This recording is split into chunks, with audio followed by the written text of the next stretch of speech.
예레미야서는 이제 이스라엘 민족이 바벨론에 의해서 남유다가 멸망한 이후에 이제 그 이후의 상황들에 대해서 바라보며 예레미야가 하나님을 향해서 또 탄식하며 마음에 있는 그의 중심을 하나님께 내어놓으며 이제 쓴 것이 예레미야 애가의 내용입니다. 하나님을 향한 그 현실 가운데 나타난 또 여러 가지 환경들을 보면서 예레미야는 애통해하지만 또 그 가운데서 하나님께서 행하실 것에 대한 기대함과 소망함 또한 잊지 않고 나아가게 됩니다. 예레미야 애가 3장을 보게 되면 여기서 이제 재미난 법칙들이 나오게 돼요. 3장 1, 2절은 우리가 그 시편 119편을 통해 보게 되면 7절씩 끊어서 영어로 이야기하면은 1절부터 7절까지 A로 시작되고 또 8절부터 그 다음 7절은 B로 시작되고 그런 현상들이 나타난다고 말씀드렸죠. 그 히브리어에 있어서의 이런 그 단어들을 이제 하나둘씩 차용해서 이제 쓰고 있어요. 오늘 본문에서 보면은 그 3장 1절부터 2절까지는 우리나라의 이제 단어의 영어로 하는 것이 낫겠네요. A에 시작되는 거. 또 우리나라로 이야기하면 뭐 가나 기억이나 시작되는 그로 시작하고 그 다음에 3절은 B. B로 시작하고 그 다음 3, 4절은 B로 그 다음에 5절은 다시 C로 시작되는 이런 법칙들이 2절씩 끊어서 이런 법칙들이 이제 3장에는 나타납니다. 왜 그렇게 나타날까요? 왜?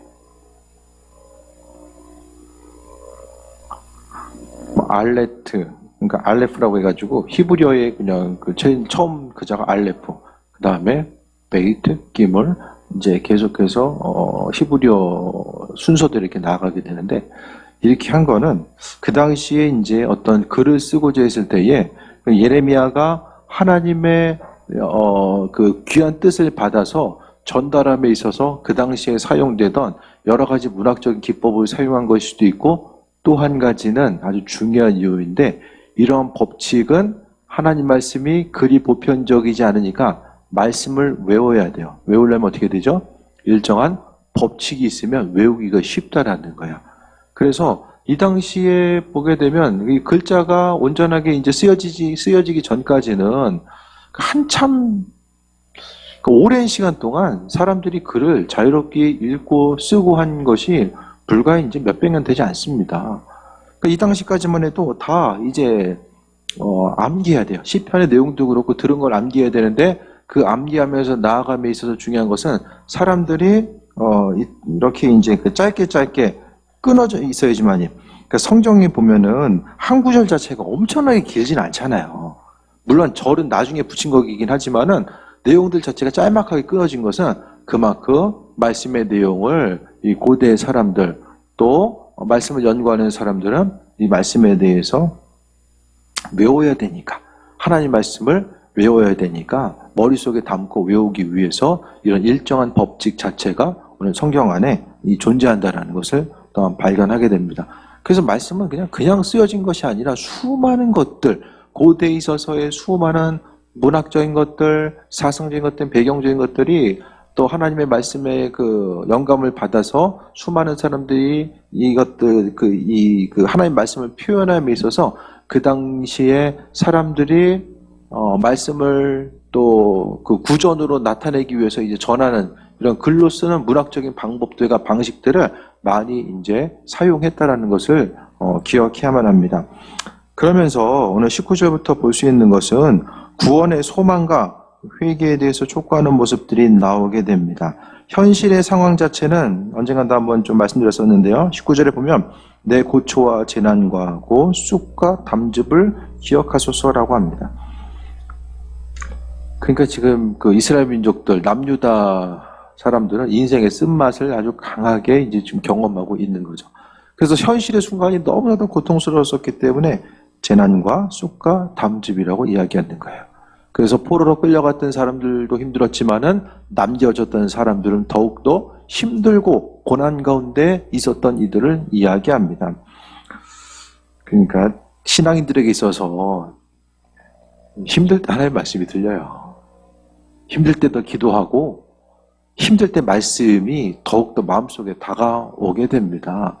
오늘 예레미야서도 마찬가지죠. 그가 하나님 말씀에 대해서 눈에 보이지 않는 환경, 그러니까 무엇보다 이 당시 참담했던 것은 하나님의 백성인 그들이 고난당하고 있다는 것, 그것도 심지어 이방인에 의해서 고난당하고 있다는 것 자체가 그들에게 있어서는 더욱더 힘들고 어려움의 요소로 다가올 수밖에 없었고, 또 한 가지는 하나님에 대한 그 믿음, 하나님께서 우리를 버린 것이 아닌가, 그런 생각들 때문에 마음속에 환난과 또 어려움들이 계속해서 가중될 수밖에 없었습니다. 내 고초와 재난, 곧 쑥과 담즙을 기억하소서. 하나님을 향해서 내 고난과 재난, 이것을 기억해달라는 거죠. 그래서 예레미야 예가는 뭐 시편이나 잠언, 전도서와 같이 그런 부분들과 좀 연결이 되어 있어요. 어떤 시적인 표현, 자신의 마음과 생각을 하나님께 표현하는 것들이 더 시편과 더 많이 닿아 있는 것 같아요. 그래서 예레미야 예가는 예레미야의 어떤 시적인 표현들이 많이 담겨져 있고 자신의 마음과 생각을 표현하고 있는 거죠. 그러니까 어떻게 생각하면은 일일이 마음과 생각을 구구절절히 표현하는 것보다 이 시적인 표현을 통해서 더 마음속에 있는 중심들이 잘 전달되는 이런 효과들도 있게 됩니다. 20절에 내 마음에 그것을 기억하고 내가 낙심되오니, 심령 가운데 현실을 보니까 낙심이 되는 거예요. 재난과 고초, 쑥과 담즙이라는 환경 자체가 낙심이 되지만은, 하지만 21절에 이것을 내가 내 마음에 담아두었더니 그것이 오히려 나의 소망이 되었사함은, 힘들고 어렵지만 그 고난 가운데 하나님께서 그래도 소망을 잃지 않은 거예요. 예레미야 선지자는 고난의 때 하나님께서 회복해 주실 것에 대한 것에 대해서 그가 알고 있으니까, 비춰주신 것에 대해서 경험하고 있으니까 현실의 고통과 고난이 끝이 아니라 오히려 그 고난 가운데 있다 보니까 소망을 발견할 수 있게 되었음에 대해서 우리가 생각해 보게 됩니다. 그래서 환난 가운데 소망을 발견할 수 있다는 것 자체가 은혜입니다. 사람이 소망 없으면 죽어요. 신앙인들에게 있어서 마찬가지입니다.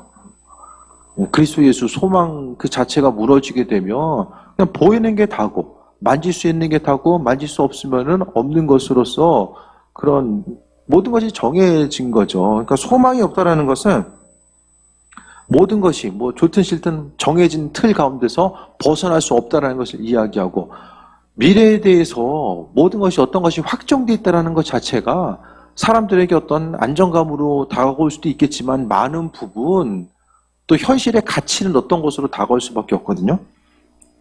말씀 가운데 고난 속에서 우리는 하나님께서 우리 소망 되심에 대해서 항상 기억하면서 그분께 마음의 중심을 둠으로 우리가 새해 먹고 나아가게 됩니다.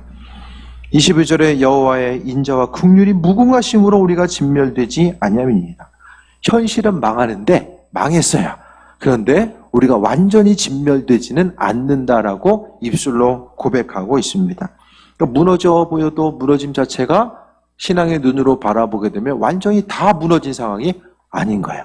아무것도 없는 것처럼 보여도 하나님께서는 그 가운데서 그분의 일들을 행하시고 인도하신다라는 사실을 분명하게 말씀하고 있습니다. 그래서 하나님의 인자와 긍휼, 그러니까 소망을 가질 수 있는 것은 하나님은 인자하시고 긍휼이 무궁하시다라는 그것을 근거로 해서 주께 대한 기대함과 소망함을 가지고 살아갈 수 있게 됩니다. 23절에 이것들이 아침마다 새로우니 주의 성실하심이 크시도소이다. 이것들이라는 것은 하나님에 대한 긍휼과 인자하심이 마음속에 새롭게 펼쳐지고 있고 그것을 통해서 주의 성실하심이 크시다라고 합니다. 이 상황은 어떤 거예요? 망했잖아요. 망했어요. 다 쫄딱 망했어요. 없어요.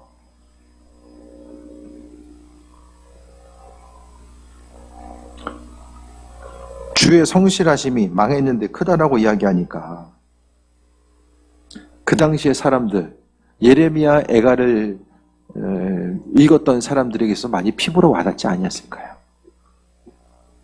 망했는데 하나님이 성실하시다라고 이야기하는 것 자체가 사람들의 눈에, 귀에는 다가오지 않았을 거예요. 하지만은 믿는다라는 것은 항상 두 개의 시야를 갖는 것을 이야기합니다. 눈에 보이는 그대로 육신을 보는 것과 또 영적으로 바라보는 것 자체를 이야기합니다.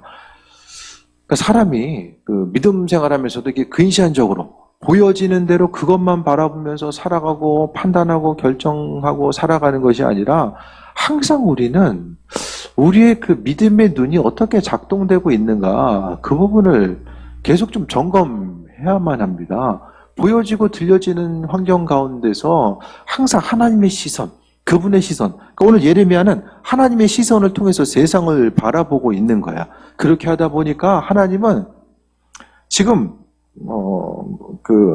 이스라엘 민족들 남유다의 멸망을 통해서 지금 이전 것들을 다 뒤로 하고 새로운 작업을 하신 것이죠.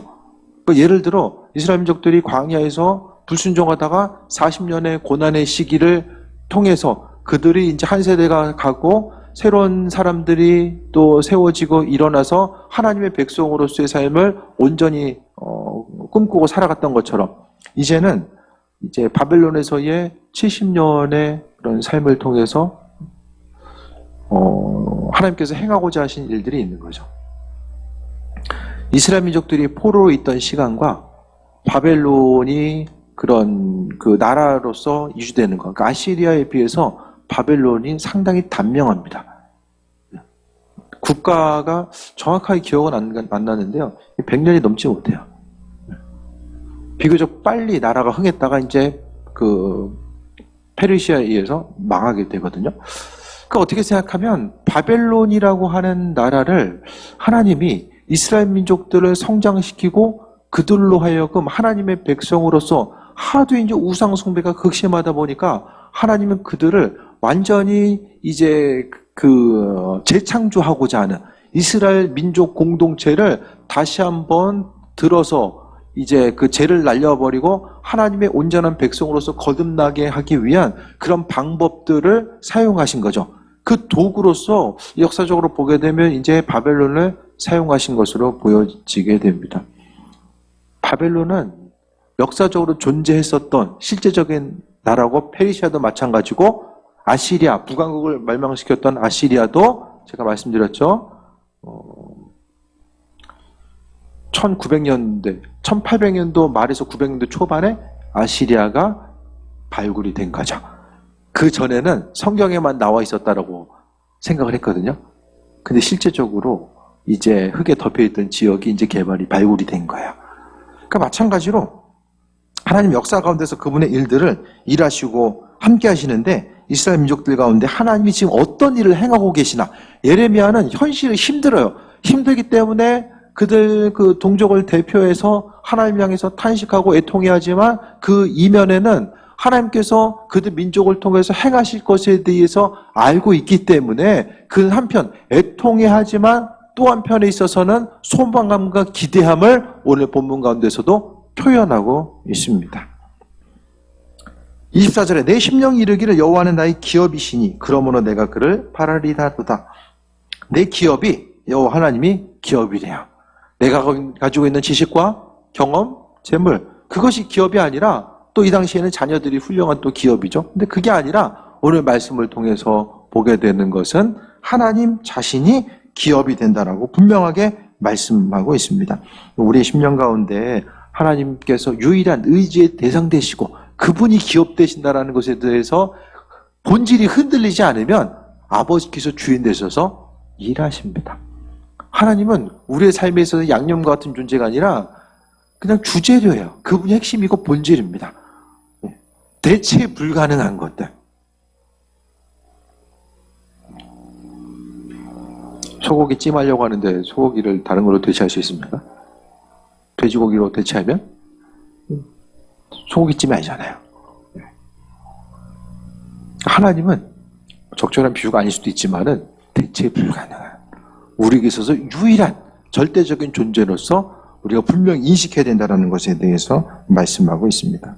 그러면서 예레미야는 또 강조합니다. 기다리는 자들에게나 구하는 영혼들에게 여호와는 선하시도다라고 합니다. 우리가 어려움이 있어도 이겨나갈 수 있는 것에 근본 자체를 제가 계속 말씀드렸죠. 하나님은 선하시다. 어떤 사람들에게 기다리는 사람들, 하나님의 긍휼을 기다리는 사람들, 또 구하는 사람들, 똑같은 사람이죠. 기다린다라는 것은 기도하는 사람이고 구하는 것도 기도하는 거예요. 구하고 기다리는 영혼들에게 하나님께서는 선하시도다. 하나님은 있어야 될 것들, 필요한 것들을 아시고 은혜로 함께 하시고 영육간의 강건함으로 더하신다라고 말씀하고 있어요. 어떤 사람들, 그러니까 하나님을 향해서 기대함과 소망함을 잃어버리지 아니하고 항상 그분 전에 나와서 간구하는 이들에게 하나님은 선하시대요. 하나님의 방법대로 이루시고 함께 하신다라는 사실에 대해서 말씀하고 있습니다. 그래서 믿는 우리들의 삶의 여정 가운데 행해야 될 것은 26절에 사람이 여호와의 구원을 바라고 잠잠히 기다림이 좋도다라고 합니다. 오늘 본문의 때는 이스라엘 민족들이 망했으니까 이거 독립운동해야지 그거 할 때도 아니고 나중에 보게 되면 이제 예레미야 때에 망하고 나서 독립운동 이 모습들 또 바벨론에서 파견한 이제 총리를 또 암살한 이런 사건들이 있거든요. 근데 그거 할 때가 아니라 지금은 잠잠할 때다라고 이야기하는 거예요. 무엇을 움직이면서 기도하면서 어떤 것을 행해야 될 때도 있지만 또 어느 순간은 하지 말고 잠잠하게 기도하면서 하나님의 일하심을 기다려야 될 때가 반드시 있다라는 거예요. 그거 어떻게 구분하나? 그것은 하나님의 지혜죠. 그분께서 허락하신 지혜예요. 그러니까 지금 내가 움직여야 될 때인가 서 있어야 될 때인가 그것에 대해서 분별할 수 있는 것을 하나님께서 말씀을 통해서 전달해 주시는 거죠. 그러니까 하나님은 끊임없이 어제나 오늘이나 계속해서 하나님은 말씀하고 싶으신 거예요. 성경에 하나님은 어떠십니까?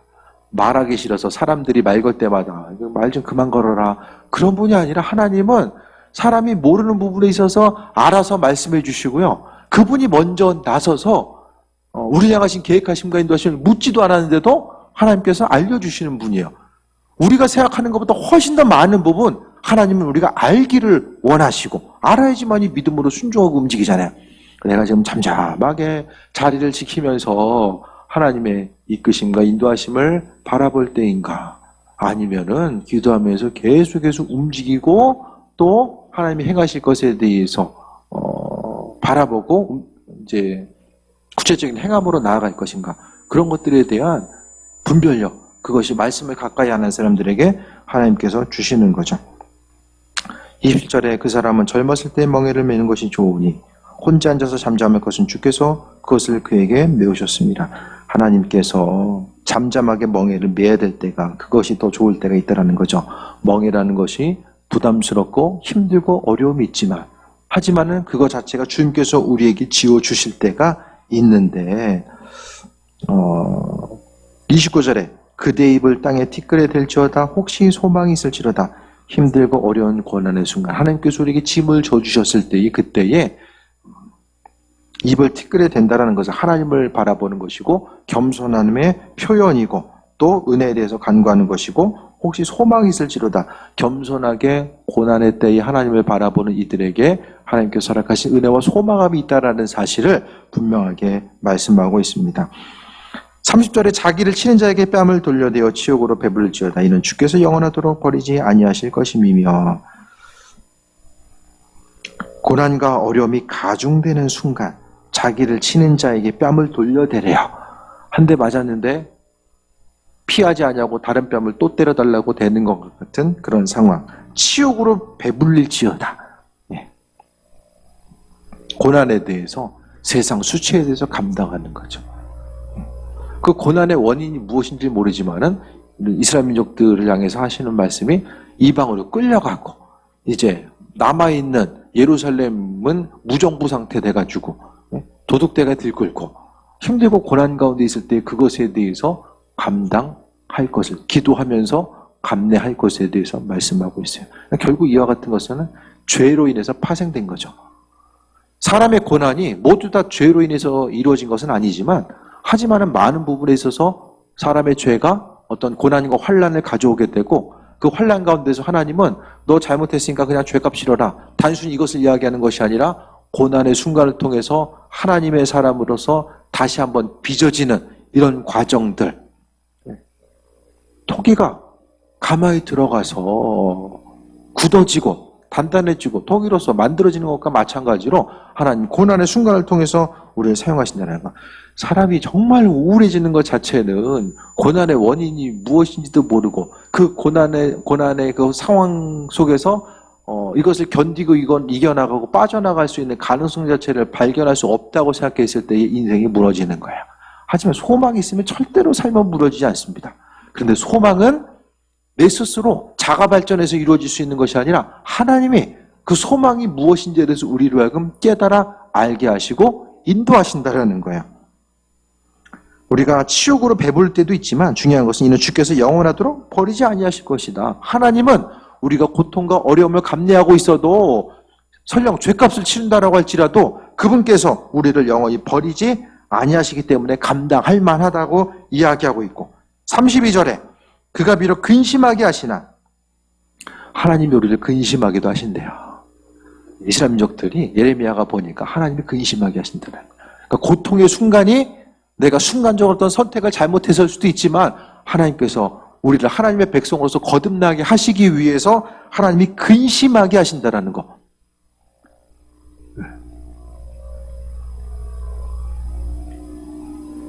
자녀들의 입장에서는 부모가 해달라는 거 안 해주고 또 하기 싫은 거 하라고 했을 때 근심하게 하는 것 같지만 자녀 괴롭히려고 근심하게 하는 부모가 어디 있겠습니까? 아버지의 뜻과 그분의 생각과 인도하심, 그것이 무엇인지를 말씀하고 있어요.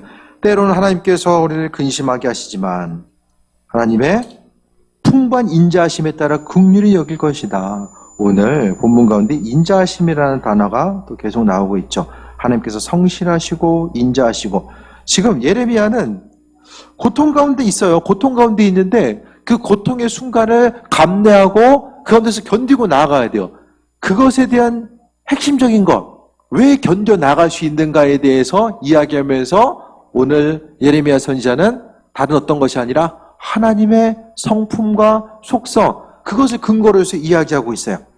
그래서 22절 다시 한번 보면 하나님의 인자와 긍휼이 나오고 또 23절에는 성실이라는 단어가 나와요.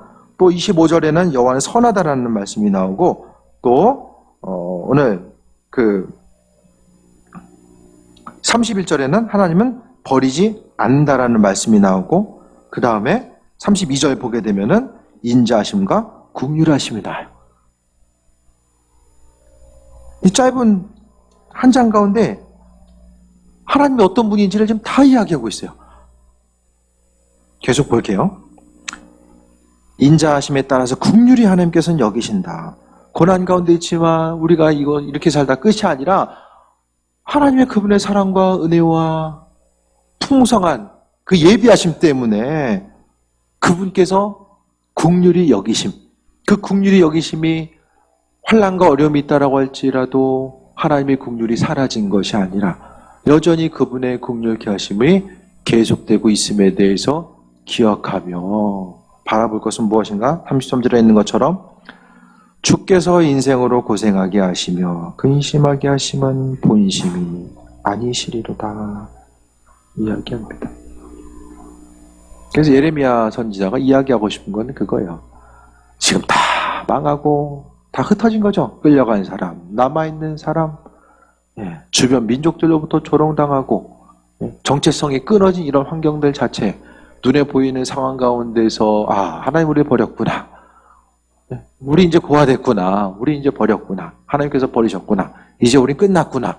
여기는 상황 가운데서 예레미야 선지자가 이야기하고 싶은 것은 하나님은 긍휼이 많으시다라는 것과 또 한 가지는 오늘 본문에 나와 있는 것처럼 자녀들로 하여금 그분의 백성들로 하여금 근심하게 하심은, 그러니까 이스라엘 민족들의 고통당함에 있어서 핵심 중심은 바로 하나님께서 그렇게 만드신 거예요. 그들을 새롭게 빚어내시기 위해서 만드셨는데 그것이 다 하나님의 본심이 아니라는 거죠. 근데 엄밀히 이야기하면 이스라엘 민족들이 자초한 거죠. 하나님의 원래 계획은 그들로 하여금 고난받는 것이 아니라 하나님의 백성으로서 열방 가운데 하나님의 영광과 은혜를 나타내고 또 하나님의 어떤 분이신지를 이스라엘 민족들을 향해서 세상에 증거하기를 그들이 그런 사명을 감당하기 원하셨는데 이스라엘 민족들이 죄는 주인을 잃어버린 거예요. 주인을 잃어버리고 그들이 누구인지를 모르고 하나님께 나아가야 될 하나님의 백성들이 우상 숭배를 계속하다 보니까 하나님께서는 그들을 되돌이키기 위해서 고난을 허락하시고 그래서 인생으로 고생하게 하신 것. 하지만 근심하게 하시면 본심이 아니시다라고 말씀하고 있습니다. 이게 아버지의 마음이죠. 우리를 향한 환난과 어려움이 있다라고 할지라도 우리가 고통당하는 것이 하나님의 본심이 아니구나. 우리가 어디서 무엇을 하든지 간에 때로는 하나님의 일하심 자체가 우리가 이해되지 않는 환경이 있다라고 할지라도 이거 아버지의 마음은 우리가 고통당하는 것이 본심이 아니시구나. 하나님은 항상 내가 환난과 어려움과 또 이해되지 않는 환경 가운데 서 있다라고 할지라도 하나님 아버지는 항상 우리를 긍휼히 여기시는구나. 그것에 대해서 기억해야만 합니다. 그래서 이제 33절이 핵심적인 구절이에요. 34절에 세상에 있는 모든 갇힌 자들을 발로 밟는 것과 지존자의 얼굴 앞에서 사람의 재판을 굽게 하는 것, 사람의 송사를 억울하게 하는 것은 다 주께서 기쁘게 보시는 것이 아니로다. 34절부터 36절까지는 이스라엘 민족들이 망하게 된 원인이죠. 그들이 지었던 죄에 대해서 한 가지 한 가지 다 지금 예레미야 선지자는 지금 언급하고 있는 거예요. 30절에 주의 명령이 아니면 누가 이것을 등이 말하여 이루게 할 수 있으랴. 환난과 어려움 가운데 하나님의 명령을 통해서 하나님은 재창조하기를 원하셨고, 그 다음에 38절에 화와 복이 지존자의 입으로부터 나오지 아니하냐. 지존자라는 건 하나님이죠. 인생 가운데 화와 복은 다 하나님으로부터 출발한다라는 것에 대해서 잊지 말 것을 이야기하는 거예요. 이것을 이야기하는 의미성은 이스라엘 민족들의 회복 또한 하나님의 주권 가운데 있다라는 사실. 망하게 하신 것도 하나님이지만 그 환난과 어려움, 포로 생활로부터 회복시킬 것에 대해서도 하나님이 하시는 거죠. 이스라엘 민족들은 몰랐어요. 포로 기간 동안 그들이 얼마 동안 그러니까 끌려간다라는 것은 그 당시에 보면 돌아올 것을 생각하지 못하고 가는 거예요. 좀 이따가 돌아오겠지 그 생각하면서 끌려가지는 않아요. 그 당시의 상황 자체. 70년의 그런 모습은 거의 한 세대, 두 세대는 이제 지나간 거죠. 그래서 끌려갔던 이들은 거의 돌아오지 못해요. 그의 후손들이 돌아온 거죠. 이 당시에 70년 살면 지금 100세 이상 산 거랑 거의 비슷한 것 같아요. 나이로 하면은 제가 말씀드렸죠. 그리스 로마 시대에도 평균 수명은 40세. 예수님 당시도 마찬가지고요. 그러니까 평균 수명 자체가 지금처럼 뭐 50대, 60대, 70대 넘어간 것 자체가 아무리 길게 잡아도 200년이 안 될 거예요. 40절 봅니다. 39절 봅니다. 살아있는 사람은 자기 죄들 때문에 벌을 받나니 어찌 원망하랴. 우리가 스스로 우리의 행위들을 조사하고 여호와께로 돌아가자. 왜 망했는지를 예레미야는 이야기하고 있고 그것 때문에 탄식하지만 하지만 우리는 이게 끝이 아니다 라고 이야기하면서 왜? 아버지의 본심은 우리를 긍휼히 여겨주시기 때문에 보여지는 것. 다른 사람들이 끝이라고 이야기하고 그러니까 세상적으로 보면 이스라엘 민족들은 이제 지도에서 없어지는 거예요. 회복 가능성은 없는 거예요.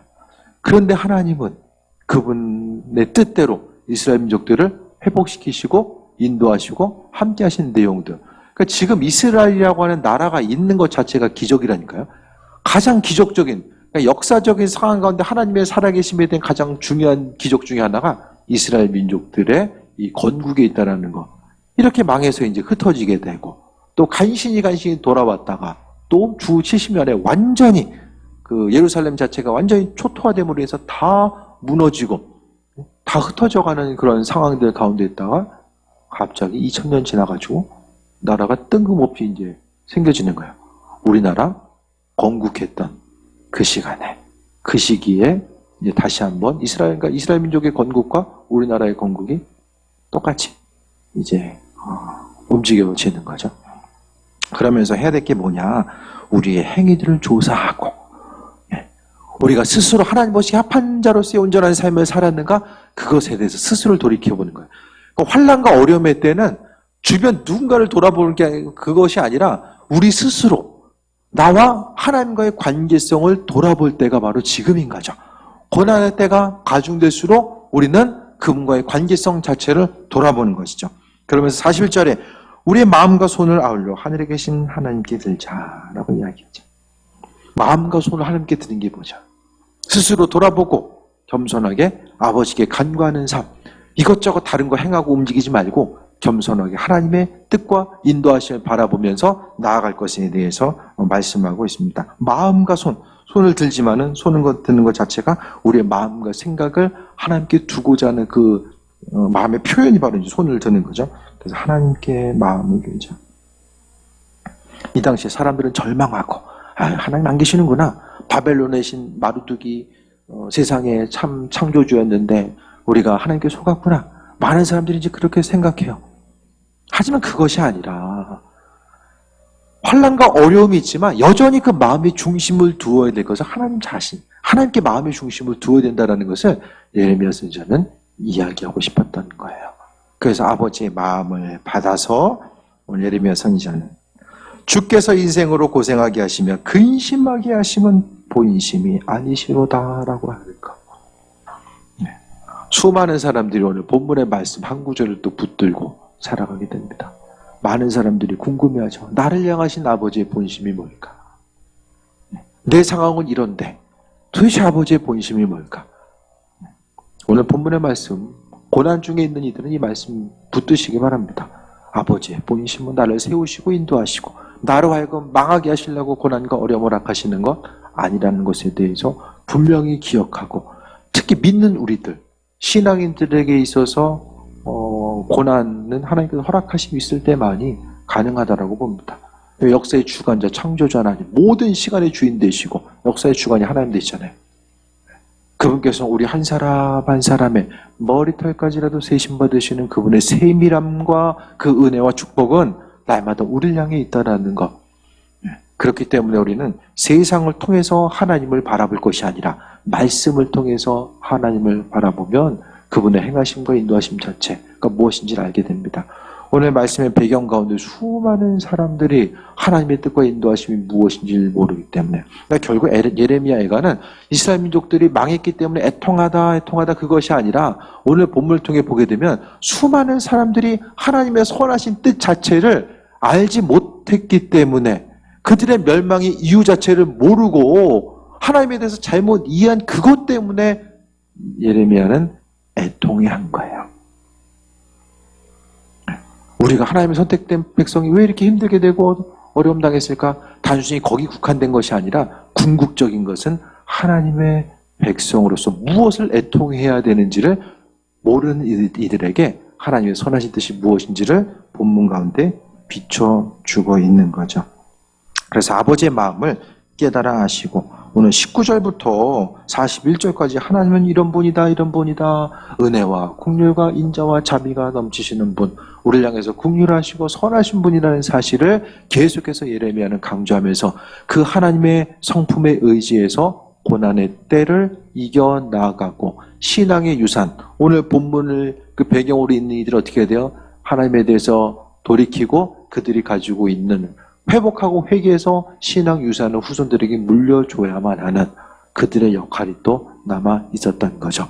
돌아와서 성전 제거는 다른 사람들이 하는 것이고 오늘 본문 가운데서는 하나님 백성으로서의 온전한 삶, 그러니까 맡은 바 사명을 또 감당하고 살아가는 거죠. 성경에서 보면은 이스라엘 민족들이 3차의 포로기가 있어요. 근데 1차에 아마 다니엘이 1차 때 끌려간 것으로 보여집니다. 근데 다니엘은 70세 이상, 역사적인 상황을 보게 되면 70세 이상 살은 것 같아요. 그가. 그 상황 속에서 다니엘은 할 일이 있었기 때문에 하나님의 은혜와 긍휼, 누군가는 살아서, 그러니까 여호수아와 갈렙이 고난 가운데서 하나님의 뜻을 비춰줘야 될 그 믿음의 1세대가 필요했던 것처럼 다니엘은 아마 살아서 그와 같은 역할들을 감당하지 않았을까라는 생각을 해보게 됩니다. 하나님 어떤 분이신지 다시 한번 깨달아 하시고 말씀을 통해 하나님 이해하시기 바랍니다. 주변 환경들 통해서 하나님 바라보려고 하지 마시고 성경 말씀을 통해 하나님, 수많은 사람들, 우리보다 먼저 하나님과 동행했던 사람들이 하나님 어떻게 이해하고 있었는가, 그분은 세상 역사 가운데 어떻게 주관하시고 인도하셨는가, 이런 부분들 한 가지 한 가지를 좀 돌아보시면서 날마다의 삶의 정관, 우리가 기도 제목들도 있고 행해야 될 것들은 뭘 어떻게 하면서 어떻게 나아가야 되지 헷갈릴 때도 있지만, 하나님은 선하시고 내 삶을 이끄시고 인도하신다라는 그 믿음의 반석 위에 주님과의 온전한 관계성 가운데 또 새해 먹고 승리하는 귀한 삶 되시길 축원드립니다. 전 기도합니다. 아버지의 사랑에 감사합니다. 주님, 말씀을 통해서 하나님 더욱더 깊이 깨달아 알기 원합니다. 사람으로 하여금 근심케 하심이 아버지의 본심이 아니시다라고 말씀하셨사오니, 우리를 향하신 그 예비하심과 은혜, 그 긍휼하심을 바라보기 원하오니 주님 영광 받으시옵소서. 모든 일들 가운데 하나님 새 일을 이루실 줄 믿습니다.